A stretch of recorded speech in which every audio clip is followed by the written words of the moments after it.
Hello students, welcome to my channel. कैसे हैं आप सभी?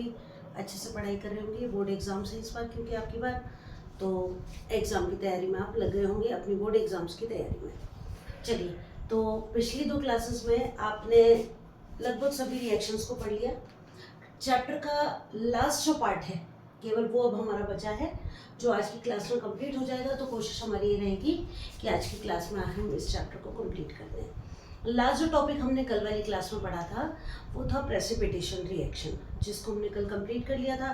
बेरियम सल्फेट का वाइट प्रेसिपिटेट रिएक्शन में बना था, टेस्ट ट्यूब के पेंदे में बैठा हुआ दिखाई दिया था, और उसको हमने अवक्षेपण अभिक्रिया या प्रेसिपिटेशन रिएक्शन का नाम दिया था। एक्सोथर्मिक एंडोथर्मिक रिएक्शंस के बारे में पढ़ा था, साथ ही साथ डिस्प्लेसमेंट और डबल डिस्प्लेसमेंट रिएक्शन को पढ़ा था। अब इस चैप्टर में हमारे पास जो बच गया वो है ऑक्सीडेशन रिडक्शन, यानी कि रेडॉक्स रिएक्शन को हम पढ़ेंगे, रेंसिडिटी और कोरोजन, और इसके साथ ही हमारा चैप्टर हो जाएगा कंप्लीट। तो चलिए स्टार्ट करते हैं आज की क्लास को without wasting any time. Oxidation and reduction, ठीक है। तो ऑक्सीडेशन और रिडक्शन को समझने से पहले एक एग्जाम्पल की बात करते हैं। देखिए,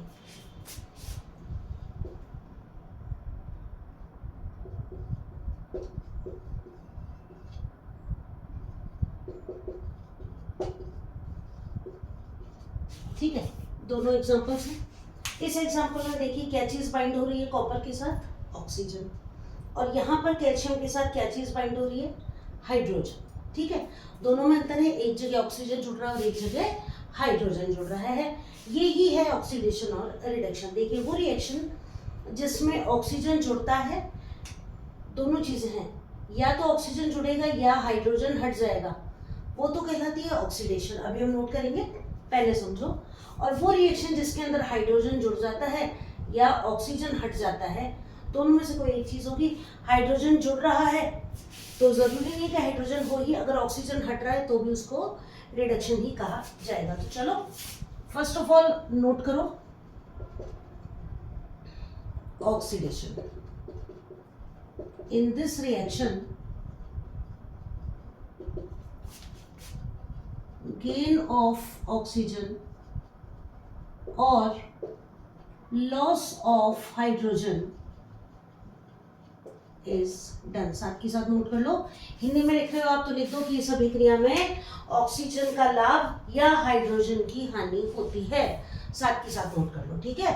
तो वह अभिक्रिया जिसमें ऑक्सीजन का लाभ हो या ऑक्सीजन जुड़े और हाइड्रोजन हटे या हाइड्रोजन की हानि हो, उसे ऑक्सीडेशन रिएक्शन कहा जाता है। एग्जांपल ये लिख लो साथ में, 2Cu + O2 gives us heat, इसको गर्म करने पर, ठीक है, कॉपर ऑक्साइड बन रहा है 2CuO। अब आ जाओ रिडक्शन की तरफ। अच्छा, हिंदी में इनको क्या कहते हैं पता है?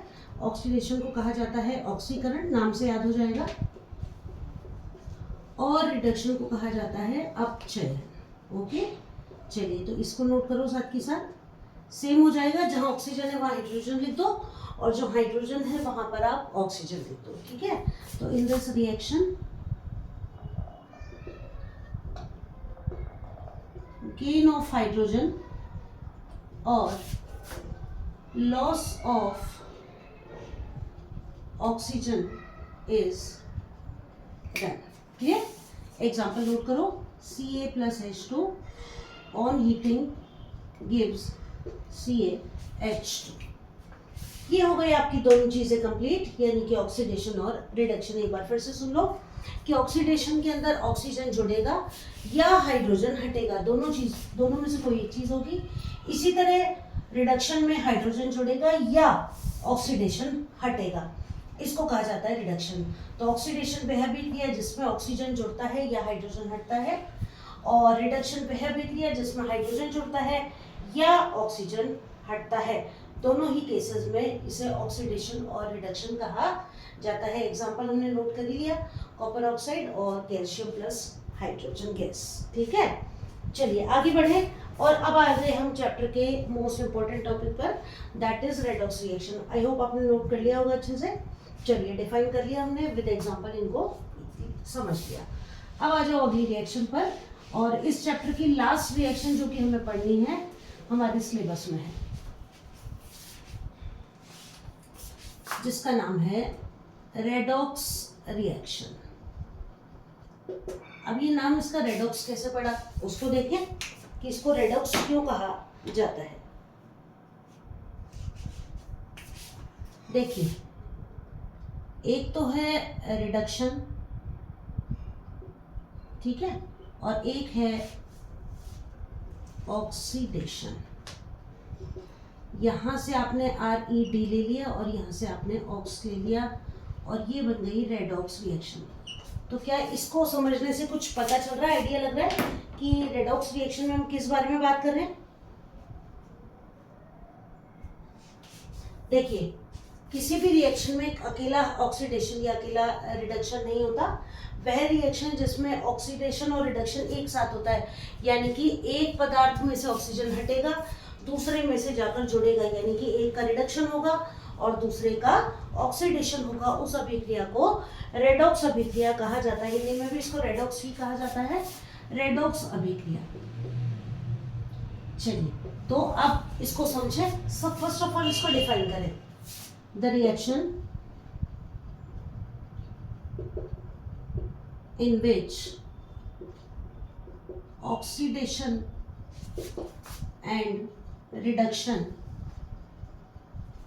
occurs simultaneously या at the same time, दोनों में से कुछ भी लिख सकते हैं हम, are called occurs simultaneously लिख दो या at the same time लिख दो।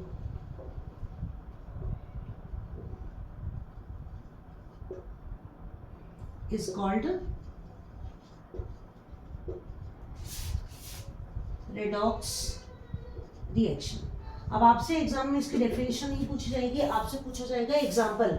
आपको एक रिएक्शन दी हुई होगी, 4 ऑप्शन होंगे और पूछा जाएगा कि बताइए इस अभिक्रिया में किसका ऑक्सीडेशन हो रहा है या किसका अपचयन या रिडक्शन हो रहा है। तो अब आप ये समझें कि ऑक्सीडेशन और रिडक्शन को हमको कंप्लीट कैसे करना है। देखो, CuO plus H2 gives us Cu plus H2O।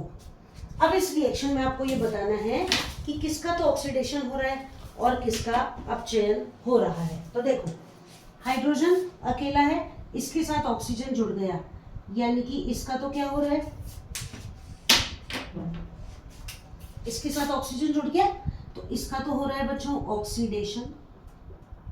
इसमें ऑक्सीजन था, यहां हट गया, तो इसका क्या हो रहा है, रिडक्शन। इस तरह आपको याद रखना पड़ेगा कि कैसे ऑक्सीडेशन और रिडक्शन यहां पर कंप्लीट हो रहा है। और देखो, ZnO plus C gives us Zn plus CO। अब देखो यहां पर किसका ऑक्सीडेशन हो रहा है और किसका रिडक्शन हो रहा है, ये चेक करो। देखो, कॉपर के संग जुड़ रहा है ऑक्सीजन, तो इसका तो क्या हो रहा है, ऑक्सीडेशन। और जिंक में ऑक्साइड था, जिंक ऑक्साइड, जिंक के संग ऑक्सीजन था, ये हट गया, तो इसका हो गया बच्चों रिडक्शन। क्वेश्चन आपसे ऐसे ही पूछा जाएगा जैसे कि मैं बता रही हूँ कि ये रिएक्शन लिखी और बताइए विच of the following is being reduced in the following equation. ये चारों दे दिए होंगे, अब आपको बताना है किसका रिडक्शन हो रहा है। तो यहाँ पर रिडक्शन किसका हो रहा है, कॉपर ऑक्साइड का। ऑक्सीडेशन किसका हो रहा है, हाइड्रोजन का।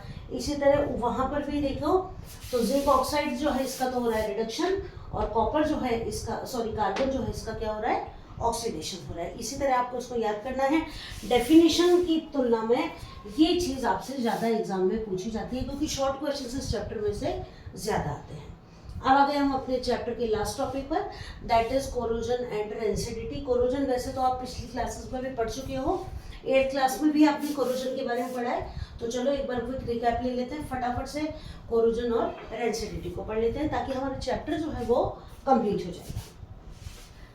दोनों एग्जाम्पल नोट कर लो अच्छे से और सीख लो कि किस तरीके से इनको आपको सॉल्व करना है।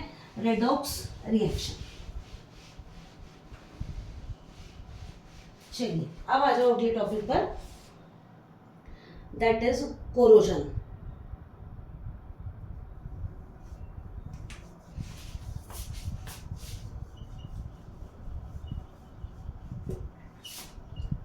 संक्षारण।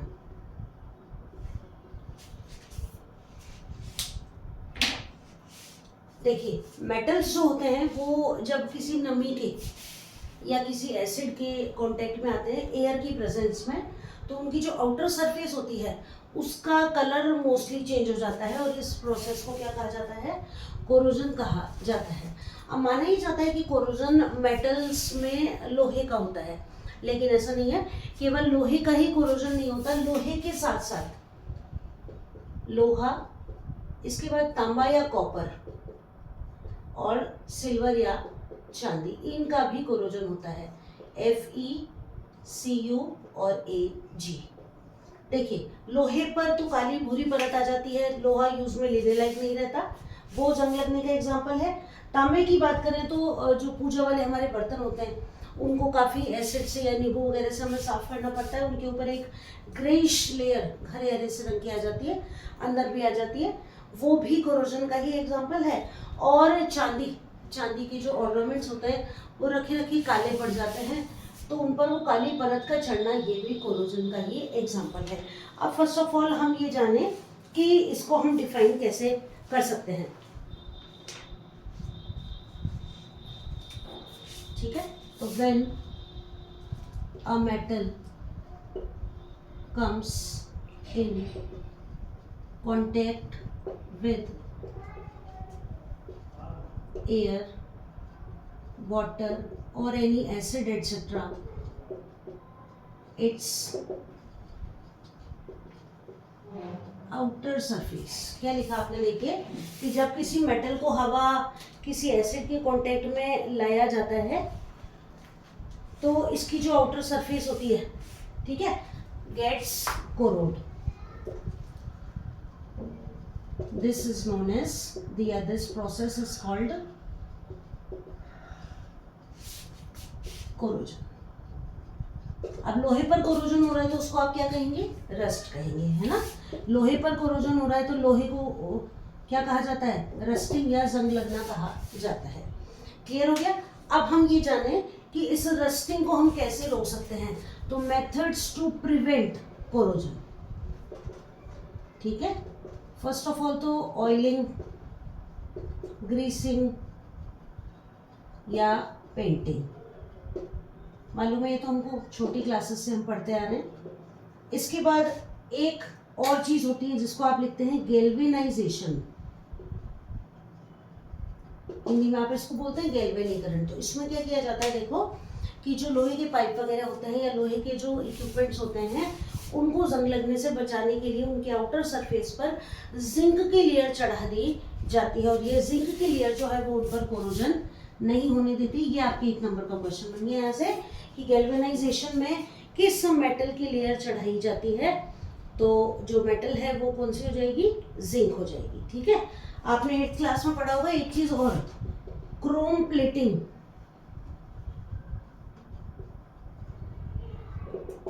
इलेक्ट्रोप्लेटिंग जब पढ़ा होगा तो आपने पढ़ा होगा कि नई नई साइकिल होती है ना, या नया नया टायर होता है, तो उसके जो मेटलिक पार्ट होते हैं वो काफ़ी चमकते हैं, नए नए बर्तन होते हैं वो काफ़ी चमकते हैं। क्यों चमकते हैं, क्योंकि उन पर क्रोमियम जो होता है उसकी प्लेटिंग, यानी कि क्रोमियम की एक लेयर चढ़ाई हुई होती है जो कि उसको चमक जो है वो प्रदान करती है, ठीक है।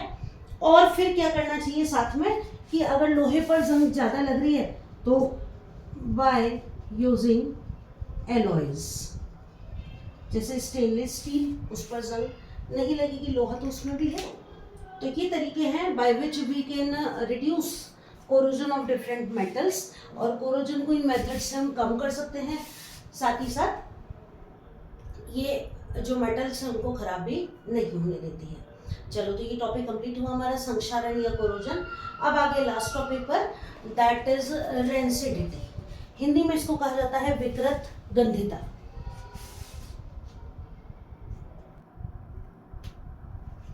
चलिए तो लास्ट टॉपिक की तरफ बढ़ते हैं, दैट इज रेंसिडिटी, हिंदी में जिसको आप कहेंगे विकृत गंधिता। नोट डाउन कीजिए साथ में, रेंसिडिटी हिंदी में लिखो बच्चों इसको विकृत गंधिता। ठीक है। अब होता क्या है, देखो कि आपने भी ये चीज़ देखी होगी कि कोई नमकीन का या चिप्स का पैकेट है, आपने खाया और उसको रखकर आप भूल गए, और कुछ दिन बाद जब उसको आपने देखा तो उसकी टेस्ट जो होता है ना, वो वैसा नहीं होता जो पैकेट को खोलते टाइम होता है। उसके पीछे रीज़न क्या होता है, अभी ख़राब भी नहीं हुआ, गीले में भी नहीं रखा, कोई और रीज़न भी नहीं है, फिर भी उसका जो टेस्ट है वो पहले जैसा नहीं होता, अजीब सी एक स्मेल उसके अंदर आती है। यही रेंसिडिटी है, यानी कि जब तेल और वसा युक्त भोज्य पदार्थों को हम खुले में छोड़ देते हैं, खुले से मतलब ऑक्सीजन की प्रेजेंस में छोड़ देते हैं, तो उनका जो टेस्ट और ओडर यानी सुगंध जो है वो बदल जाती है ऑक्सीडेशन की वजह से। ऑक्सीजन की प्रेजेंस में उनका ऑक्सीडेशन हो जाता है, और ये ही प्रोसेस क्या कहलाती है, रेंसिडिटी कहलाती है। तो चलो इसको डिफाइन करें कि when eatables with fats and oils are, ठीक है, ईटेबल्स यानी खाने योग्य खाद्य पदार्थ, ठीक है, are left for a long time, are left for a long time in the presence of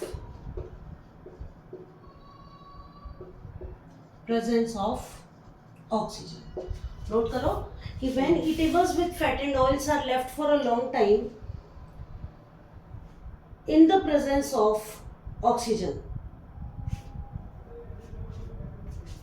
then their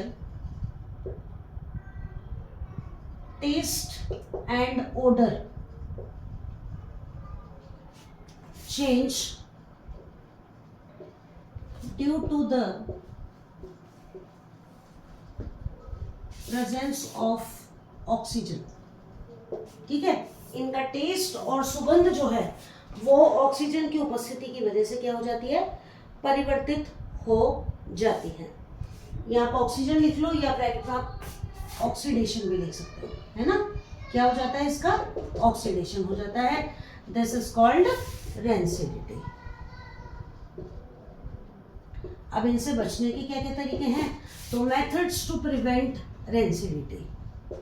सबसे पहला काम, यूजिंग एंटीऑक्सीडेंट्स। जो एडवर्टाइजमेंट्स आते हैं जिनमें आपने ज़्यादातर सुना होगा ये नाम, यूजिंग एंटीऑक्सीडेंट्स, यानी कि ऐसी चीज़ों को यूज़ किया जाए खाने को पैक करते समय जो कि ऑक्सीडेशन को कम करते हैं, ठीक है।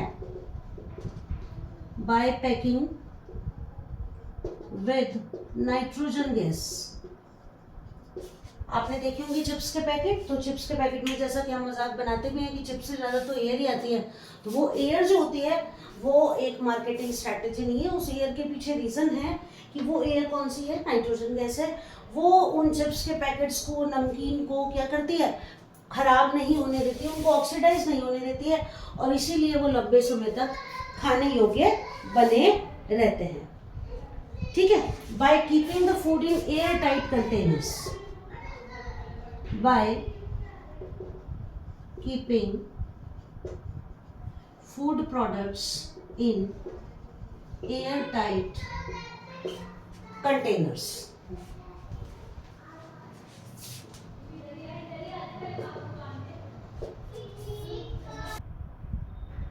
और एक और तरीका है अडल्ट्रेशन से खाने को बचाने के लिए, by keeping the food in refrigerator.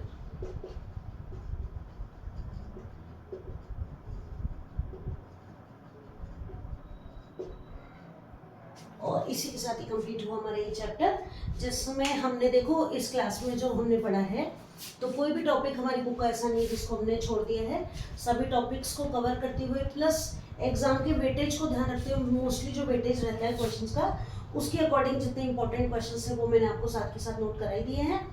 I hope class आपके लिए यूजफुल रहेगी चैप्टर को समझने में, क्योंकि अभी आपने नई नई पढ़ाई करनी स्टार्ट की है 10th क्लास के लिए। तो चैप्टर अगर आपने क्लास अच्छे से देखोगे तो मुझे इस बात की पूरी उम्मीद है कि साथ के साथ चैप्टर आपको याद हो जाएगा, ठीक है। अगली क्लास में हम चैप्टर नंबर 2 को स्टार्ट करेंगे, लेकिन उससे पहले क्योंकि अब हमने ये चैप्टर कंप्लीट कर लिया, तो एक छोटा सा क्वेश्चन जो कि आप सॉल्व करके मुझे कमेंट में बताएंगे, और हम अगली क्लास में ये चेक करेंगे कि कितने लोगों का वो आंसर ठीक था। तो चलो नोट करो क्वेश्चन आज के लिए होमवर्क आपका, कि आंसर किस क्वेश्चन का आपको बताना है।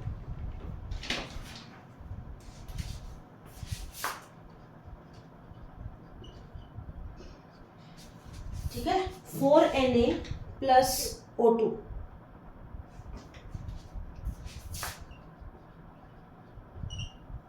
ठीक, इस रिएक्शन में आपको ये बताना है कि ऑक्सीडेशन किसका हो रहा है और रिडक्शन किसका हो रहा है। Which of the following are being reduced और ऑक्सीडाइज्ड, ये आपका क्वेश्चन, कमेंट में आप इसका आंसर बताएंगे। क्लास अच्छी लगी हो तो इसको शेयर ज़रूर कर देना अपने फ्रेंड्स के साथ और क्लासेस के साथ जुड़े रहना। अगली क्लास में चैप्टर 2 भी स्टार्ट करेंगे, साथ ही साथ मैथ्स का चैलेंज पहला जो चैप्टर है आपका रियल नंबर्स है शायद, उसको भी हम अगली क्लास में स्टार्ट करेंगे। कोशिश ये करेंगे कि एक ही क्लास में चैप्टर 1 जो है वो आपका कंप्लीट हो जाए। तो इसी तरह जुड़े रहो मेरे चैनल के साथ। इंपॉर्टेंट टॉपिक्स, क्वेश्चंस को कवर करते हुए एकदम इजीएस्ट वे से हम पढ़ाई करते रहेंगे। तब तक के लिए अच्छे से पढ़ते रहो। Bye bye.